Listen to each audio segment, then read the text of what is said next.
Magandang araw po sa lahat.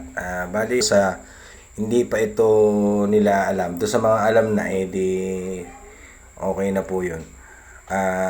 Kung may problema kayo sa mga pinaghinangan, ganyan na pag naka-grinder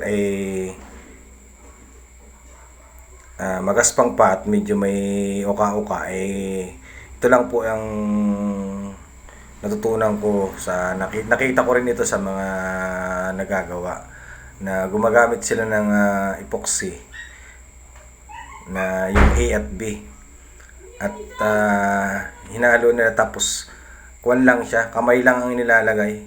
Papahitan nyo lang yung part na gusto mong makinis pag napinturahan kasi ng primer yan ay makinis pagka may epoxy.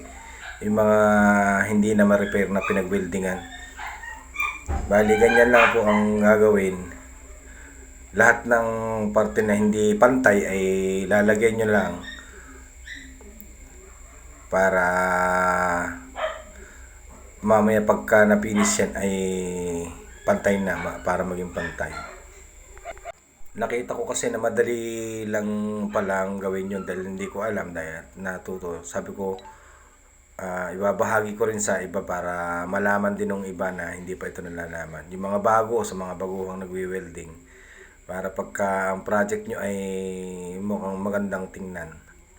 Ganito lang po ang diskarte. Ito naman pong epoxy ito ay water-based kaya nadidissolve siya sa tubig. Kaya mamaya ang gagamitin nating pampinis dyan ay kamay. Dati kasi ang nakikita ko ay pagka nalagyan ng epoxy, ang ginagamit din ng pangpahid ay paleta. Tapos pag natuyo ay lilihahin. Dito po sa mabilisan ay pwede man pong ganito. Pag ang gusto nyo lang lagyan ng mapantay ay yung pinag-weldingan lalo na sa tubular. Minsan kasi ang tubular ay ang hirap preparein kapag lalo na pag manipis yung tubular at nabutas ay pag hinabol ng hinabol ay lalong na palaki ng palaki ang butas ay lalong masamang tingnan. Hindi siya na magpapantay. Kumbaga magtatagal ang paggagawa kapag hinabol ng hinabol yung butas. Pag nagsimula kasing mabutas yung manipis na tubular ay dire-diretso na. Pero yung mga masanay ng maggawa ay natitimplan nila ang kanilang welding machine at hindi naman nabubutas. Yan o. Ang ginagamit ko lang po sa pagpipinis niyan ay tubig. Sinasawsaw ko lang yung kamay ko tapos pinapantay ko na. Nirarab ko ng diretso hanggang sa pantay na yung rap na portion. Yan na po ang maging resulta niyan. Pag napinturahan po yan ay primer ay makinis na yan. Wala nang, hindi na halata yung pinag-weldingan. Wala na siyang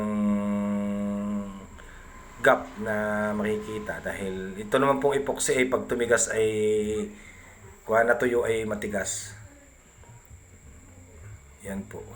Maliban na lang po yung sobrang laki naman na butas ay yun po ay pinapastahan o tinatapalan na lang para ma-repair. Yun lang po maliliit na butas para dyan.